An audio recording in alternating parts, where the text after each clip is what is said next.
নিজেদের ভোটিং পাওয়ারটা নিশ্চিত করার জন্য একজন দলীয় রাষ্ট্রপতিকে তারা বিবেচনা করছে। রাষ্ট্রপতির ভবন বা রাষ্ট্রপতি বাংলাদেশে দলীয় হওয়া উচিত না, এবং যদি সরকার এইভাবে দলীয় রাষ্ট্রপতি নিয়োগ দিতে থাকে, যেভাবে হলো শেখ হাসিনা ছাত্রলীগের একটা ছোট্ট ক্যাডারকে ধরে নিয়েছিল, বিএনপিও একই পথে যাচ্ছে, তাহলে যে রাষ্ট্রপতির যে পদটা হেড অফ দ্য স্টেট, এটা কলঙ্কিত করা হচ্ছে।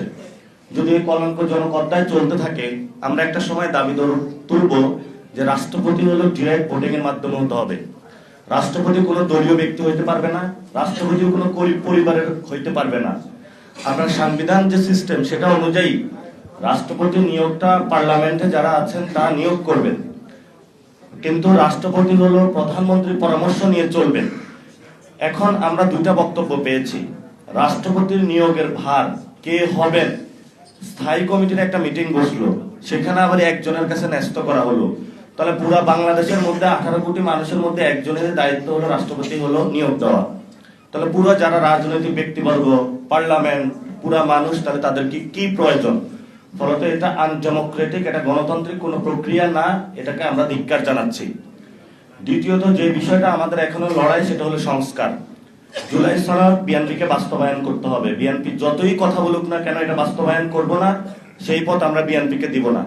তারা সংশোধন কমিটি বানিয়েছে, বিরোধী দলকে ধন্যবাদ যে তারা সেটাতে অংশগ্রহণ করে না। এটা ঐতিহাসিক একটা রাজনৈতিক সিদ্ধান্ত নিয়েছে, এবং যেহেতু এটা সংসদে হয় নাই, তারা সংশোধনী কমিটি বানিয়েছে, ফলত আমাদের এই লড়াইটা এখন রাজপথে চলে এসেছে। রাজপথে ইনশাল্লাহ আমরা সংসদের সামনে উপস্থিত হব। যেদিন উপস্থিত হব, ওই দিনে বাংলাদেশ ইনশাল্লাহ জুলাই সনদ বাস্তবায়ন করে ছাড়বো ইনশাআল্লাহ। জুলাই সনদ কেন বাস্তবায়ন করতে হবে? প্রধানমন্ত্রীর খায়েশ হয়েছে, 10 বছর দেওয়া হয়েছে, ওনার 15 বছর থাকার খায়েশ হয়েছে। এই নির্বাচন প্রক্রিয়া, সেটা উনি স্বচ্ছ প্রক্রিয়া বিশ্বাস করেন না। আমরা বলেছিলাম যে গত 17 বছরে শুধু বিএনপি অথবা জামাতের নেতাকর্মী হওয়ার কারণে কেউ বিচারালয়ে গিয়ে বিচার পায়নি। আমরা এটা আর নতুন করে দেখতে চাই না। সেজন্য আমরা বলেছিলাম আলাদা সেক্রেটারিয়েট কমিটি করতে হবে, সেক্রেটারিয়েট বিল্ডিং থাকতে হবে বিচারালয়ে। সেটা করাও হয়েছিল, কিন্তু বিএনপি সরকার এসে বাতিল করেছে। প্রত্যেকটা জায়গায় আমরা আনডেমোক্রেটিক সিস্টেম দেখতে পাচ্ছি, অগণতান্ত্রিক শাসন ব্যবস্থার দিকে যাচ্ছে। ফলত এই সরকারকে জুলাই সনদ বাস্তবায়ন করতে বাধ্য করতে হবে।